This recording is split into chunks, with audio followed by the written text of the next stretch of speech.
ആലുവ പറവൂർ കവലയ്ക്ക് സമീപം വൃദ്ധനെ കുത്തിക്കൊലപ്പെടുത്തി മരിച്ചയാളെ തിരിച്ചറിഞ്ഞിട്ടില്ല. പ്രതി ഏഴീക്കര സ്വദേശി ശ്രീകുമാറിനെ പോലീസ് സംഭവ സ്ഥലത്ത് നിന്ന് തന്നെ കസ്റ്റഡിയിലെടുത്തു.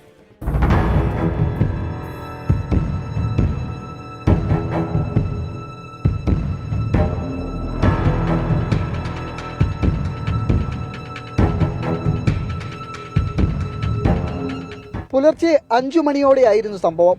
ആലുവ പറവൂർ കവലയ്ക്ക് സമീപമുള്ള ഹോട്ടലിൽ ചായ കുടിക്കാനെത്തിയതായിരുന്നു ഇരുവരും. ഇവിടെ വെച്ച് വാക്കേറ്റമുണ്ടാവുകയും തുടർന്ന് ശ്രീകുമാർ കയ്യിൽ കരുതിയിരുന്ന കത്രിക ഉപയോഗിച്ച് തുടർച്ചയായി കുത്തുകയായിരുന്നുവെന്ന് ദൃക്സാക്ഷിയായ ഹോട്ടൽ ജീവനക്കാരൻ പറഞ്ഞു. അപ്പോൾ പോക്കറ്റിലെ ചെറിയ കത്രി അങ്ങനത്തെ ഫുൾ കുത്തിയതിൻ്റെ. അപ്പോൾ വേറെ കസ്റ്റമർ വന്നു, തിരിച്ച് അവിടെ വന്നു. അപ്പോൾ ഉണ്ണി കോളാക്കി പോലീസ് ഈ സമയത്ത് വന്നില്ല, കുറച്ച് ലേറ്റ് ആയിപ്പോയി.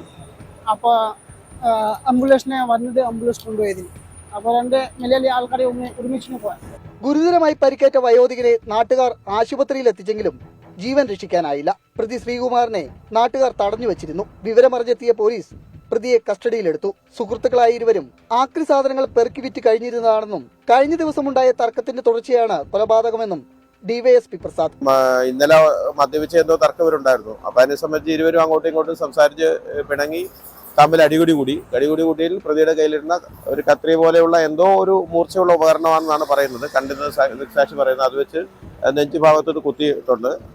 കുത്തിയതിന് ശേഷം അയാളെ കുറച്ച് നടന്ന് അങ്ങോട്ട് മാറിയതിനു ശേഷം അവിടെ വീഴുകയാണ് ചെയ്തത്. രക്ഷപ്പെടാൻ ശ്രമിക്കുന്ന സമയത്ത് നാട്ടുകാർ തടഞ്ഞു നിർത്തി. അങ്ങനെ ഇപ്പൊ നമ്മൾ നിലവിൽ കസ്റ്റഡി എടുത്തിട്ടുണ്ട്. കൊല്ലപ്പെട്ട വയോധികൻ തൃശൂർ അത്താണി സ്വദേശിയാണെന്നാണ് വിവരം. 24 കൊച്ചി.